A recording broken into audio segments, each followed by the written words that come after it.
غم سے بھرے رہو تاکہ تم خوشی کی پہاڑی بن جاؤ، رو تاکہ تم ہنسی میں ٹوٹ جاؤ۔ کہانیوں سے مطمئن نہ ہو دوسروں کے ساتھ کیسی گزری ہے، اپنے خرافات کو کھولو۔ جب دروازہ اتنا کھلا ہے تو آپ جیل میں کیوں رہتے ہیں؟ انبیاء ہر تکلیف کو قبول کرتے ہیں اور اس پر بھروسہ کرتے ہیں، کیونکہ پانی کبھی بھی آگ سے نہیں ڈرتا۔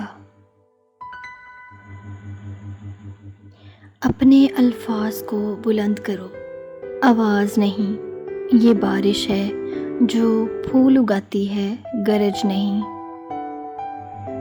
کل میں ہوشیار تھا، اس لیے میں دنیا کو بدلنا چاہتا تھا۔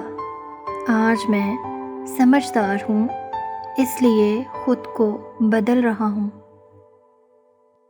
ان لوگوں کو نظر انداز کریں جو آپ کو خوف زدہ اور غم زدہ کرتے ہیں، جو آپ کو بیماری اور موت کی طرف لے جاتے ہیں۔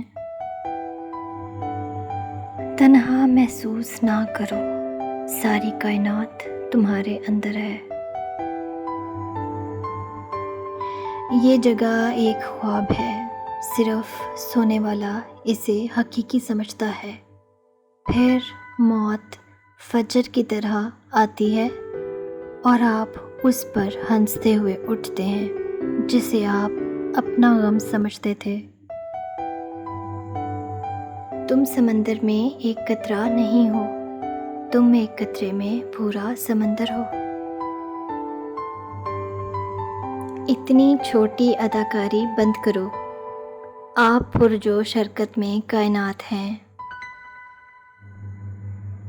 آپ کا ڈپریشن آپ کی گستاخی اور تعریف کے انکار سے جڑا ہوا ہے۔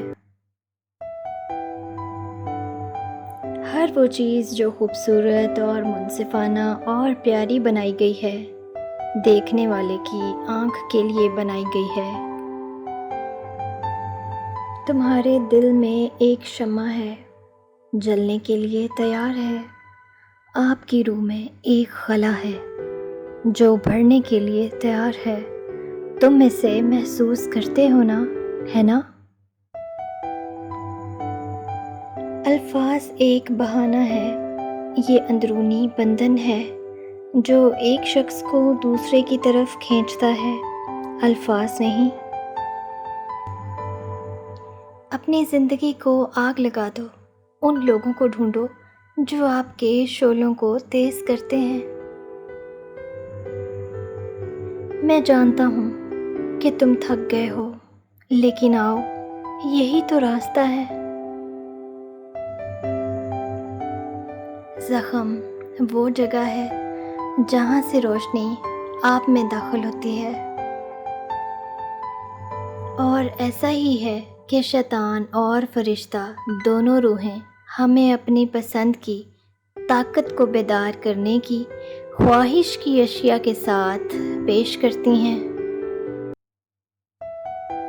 میں پرندے کے گانے کی طرح گانا چاہتا ہوں، اس بات کی فکر نہیں کہ کون سنتا ہے یا وہ کیا سوچتے ہیں۔ جب دنیا آپ کو گھٹنوں کے بل دھکیل دیتی ہے تو آپ دعا کرنے کے لیے بہترین پوزیشن میں ہوتے ہیں۔ زندگی ایسے گزارو جیسے سب کچھ تمہارے حق میں دھاندلی ہو۔